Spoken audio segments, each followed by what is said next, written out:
Hello and welcome to the Temple of Tomes with your host Indie Comics Jones. Today is September 11th, 2022. This is episode 544 and we are going to take a look at the Rings of Power, the adaptation of J.R.R. Tolkien's Lord of the Rings appendices. And we're going to just go through what I'm using here. I'm actually using Nerd of the Rings video here because I don't want to get a copyright strike. He has a lot of stills. And so I am using his. I'm going to reach out to him. He does a really nice job of putting his Lord of the Rings videos together of all different kinds of subjects. He's actually kind of liking the Lord of the Rings, Rings of Power right now, but I do see there's some fissures in his critiques starting to show up as far as problems he's finding with it. So, as you know, most of the hardcore Lord of the Ring fans are not very happy with this adaptation. I would say a majority of them are not. Now we have some others that are more activist oriented or leaned towards certain ideologies that think it's just fantastic. I can't go there on this either. However, I did give it grades for things that I've seen in the first 3 episodes, and we're going to go through that really quickly. I don't really think this is an honest interpretation of J.R.R. Tolkien's works, and that's why I'm going to start off with my first grade is going to be a fan fiction grade. Whoops, I just took it out there. Let me go back. Get that up there. There you go. Fan fiction grade of 8. Now, I haven't read a lot of fan fiction in the past. However, what I've read, I would say this qualifies as an 8 out of 10, and I'm hoping that people that are not familiar with J.R.R. Tolkien's work will see this and maybe get more excited and check out the good stuff, the really, really good stuff. And this may bring in new fans. That's my hope on this. I did talk to some people, and that seems to be what they're thinking as well. Now, I'm going to go through one at a time. The next one is the maps that they use in the show. They're excellent. I'm going to have more comments on that later. I give that a 9 out of 10. The acting, I think the acting is pretty good. I'm giving that an 8 out of 10. And I'm basing that on that I think the script itself is not so good. So what they have done is taken this and done the best they can with that script. I think the script is really, really poor. All right, and let's keep moving along here. And that's kind of overall. I know some people are act a little better than others, have better acting skills. Some just their character just doesn't lend a lot of acting for them. The visuals, I'm giving that a 9 out of 10. I love the sets, the ships, the land and cityscape, so that gets a 9 out of 10. Looks like they spent some bucks on that. Very enjoyable to watch in that case. And I think, let me see what I got next. I feel like I'm skipping pages, but maybe I'm not. No. Okay, next step we've got costumes. I'm just giving that a 6. I just think they're pretty average for the most part. There's some that are a little better. It looks like they're pretty much taking what were the Lord of the Rings films and either dumbing them down or just going exactly what we saw before. The weapons and stuff look okay, but just in general, I give it a 6 out of 10. Nothing to write home about, nothing to really get excited about. Staying true to Tolkien, I gave it a 1 out of 10. This is all over the place. If you are familiar with the stories at all, they've compressed the timeline, they've twisted things, they've made certain characters' arcs very short, they've changed relationships, they've made up new characters. excuse me, just on and on, everything about it. They have set characters doing other things that they've never done before, that they didn't do in the books or anything. So they're just taking it on a whole different way. That's why I call it a fan fiction. And that's why I'm giving it such a low score on the Tolkien, being true to Tolkien. So that goes all the way down to a 1. Repeat viewings, I gave that a 2. I don't think I'm going to be watching this ever again. Peter Jackson's movies, I've seen them so many times, I can't even tell you how many times I've seen them. Oh man, they're countless times, really. So yeah, I'm not going to be going back and looking at this stuff again. There's some of the map you can see there, looks pretty good. The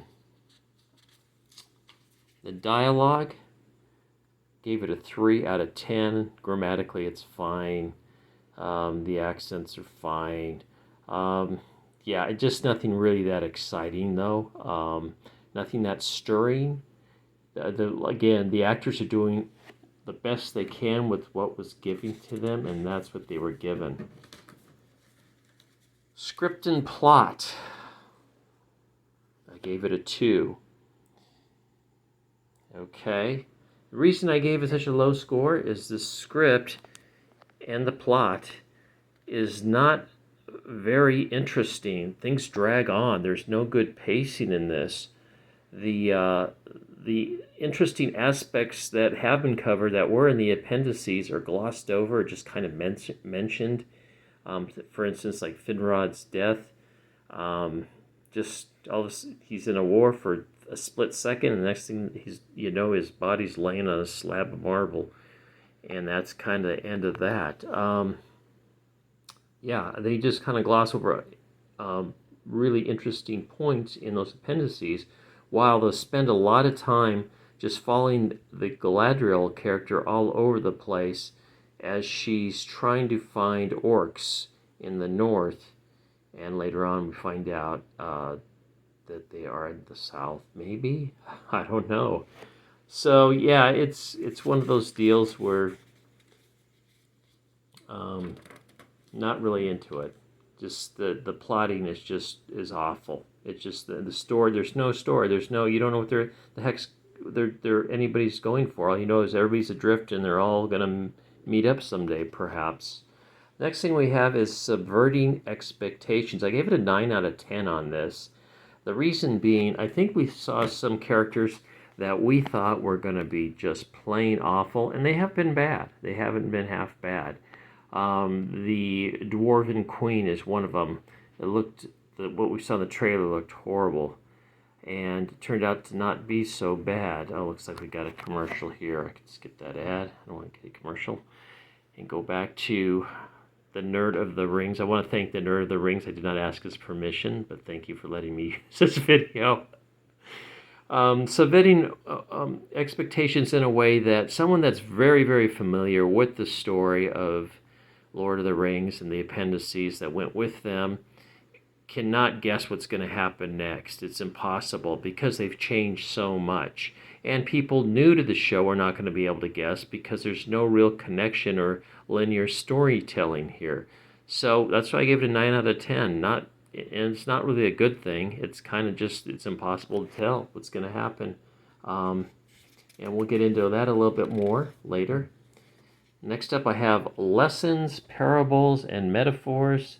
I gave it a 2. The stuff that they're really stressing in this story is so weak, and they really try hard to make it seem like it's really relevant or important, and it just is not. It really doesn't matter. Here's the map again. Well, this might be the one that Nerd of the Rings uses, actually. I think they use the sepia tone map for the show itself. Okay, we're going to get on there. You can see the Harfoots there. Character development, I gave it a 0. There is no character development. These people are what they are, and that's what you got. I didn't do one for casting, but casting, even though the acting's very done, and the casting just seems like that's below par, I'd probably give that about a 4 if I would have done a casting. But character development, there isn't any. It just happens. They are what they are. and you're kind of stuck with them. So I gave the maps a 9, I believe, before, or maybe a 10. The use of the maps in this, I gave it a 2. They really gloss over the map usage so quickly. They show you the map, very interesting, but you don't know where anybody is. They just kind of pan to the left or pan to the right, and that's the end of it. So yeah, I gave that a 2. It's not that interesting the way they've done it, and so you get a look at a map for just a split second, it seems like, and they move on, so you don't really get a chance to see where things are. Okay, moving on again. Okay, these are just my notes for the things. Go through one at a time. First, the Harfoots. As most people would know that are familiar with the appendices, the Harfoots did come around to the Third Age. This is covering, Rings of Power is covering the Second Age. And Harfoots are a form of Hobbit, or a splinter group of the Hobbit. They're not allowed to use the word Hobbit in this, is from what I understand. So they went with Harfoots, and since they're the cute Yoda figures here, they're going to bring them in. It seems as though the way they're portrayed, it seems like it's almost a full band of females. The oldest Harfoot is like the mayor, and it's a male, and then the father of Nori is a male, and then other than that, you don't really see too many males. There are always just a whole bunch of females in it, gathering stuff. So my issue with this too, it makes no sense because they seem very primitive in the way they do. However, they all have pretty elaborate clothing, and they don't say how they got the clothing. They seem to be trying to hide from everybody, not be caught or anything, but they all have clothing like woven cloth, and it doesn't appear they have any industry with them. So that was kind of odd to me. I thought if they were to portray something like that and put it in the story, that it would be primitive all the way around. They also carry with them a book, which they don't say how they got the book or were able to make the paper or the cover or anything like that. The book's fairly primitive, but still, you'd have to make the paper from something. I'm not sure how they did it. And, of course, it's in some kind of hieroglyphics. So apparently they had some kind of written language, but only the mayor can do it. Then I went next with gender dysfunction, meaning all the females are fantastic and do no wrong. Nori found the Meteor Man, and she's raising him. There's speculation that the Meteor Man is actually Gandalf, and some others said he may be Sauron. But I don't think it's going to be anybody evil because Nori found it, and she's a female. Now, the men in here, they all are very ignorant or stupid or lame. Doesn't appear to be a single one in here that is capable. But Galadriel and all the other females, they're just wonderful. All the other queens that we show in here, they're able to figure out everything and are never wrong. And they can do no wrong. Boy, and Galadriel is the quintessential warrior, jumping off the edge of swords to take down trolls with one swipe, when in Lord of the Rings it took a whole band of these expert fighters to take down the one troll in the cave, if you remember that, in the Fellowship of the Ring. Okay, now I'm going to move on to the next one, which I kind of already spoke about, was Galadriel. Her character is insufferable to watch. She is so, she doesn't have a kind word for anybody. She's just awful. It's the best way to put it. I don't know anybody who could enjoy watching this character and really like it. I mean, she's not kind to anybody. She does everything on her own. She thinks she knows best than everything else. She actually jumped off a ship, and I don't know if that ship was going to go to a doom, but she sensed something was wrong, and they never really explained it. So yeah, she's a know-it-all. She has such hubris, at least through the first 3 episodes. So it's just totally unlikable. So we'll move on to the next one, is Halbrand. He is a character that, as far as we know, is made up. Some speculate that he'll become Sauron because he is interested in blacksmithing. We'll find out for sure. We don't know for certain at this point if he's going to be. But then he's also kind of set up like a king, something like Aragon. So I don't know what they're going to do with him. He was on a raft. He found Galadriel. I thought for a second maybe those two were going to have some kind of bond, romantic bond, but that doesn't seem to be. He wants to stay on the island of Numenor. She wants to get back to Middle-earth. They both seem kind of unreliable in their own ways. So, yeah, it's a character that, he's just, I don't want to say he's the most interesting, but they also have these things that are interesting, they just gloss over, like they had watchtowers. I'd like to see more of that, what they were watching. Was there only one that they were watching over the men that supposedly had banded with Morgoth and lost in the war, and then suddenly they just abandoned them all. And finally I have the Meteor Man. I think I spelled meteor wrong. He's the one that came out with the fire that doesn't burn.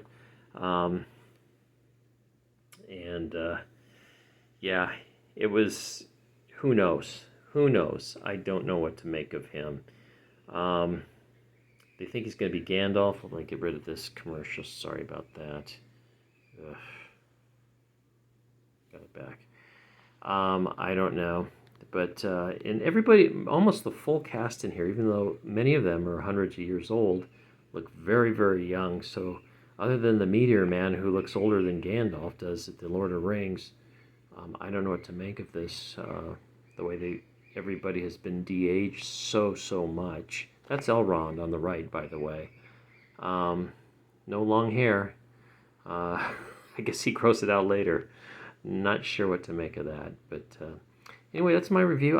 Overall, I would give the series a 3. I do not want to watch it again. I will watch it to its entirety just because I'm curious to see if there is any kind of payoff. Right now, I am not seeing it, and hopefully there will be something in the future. I wouldn't have wasted my time totally. But there you have it. And you can see, look how beautiful the cities are. They really did a nice job.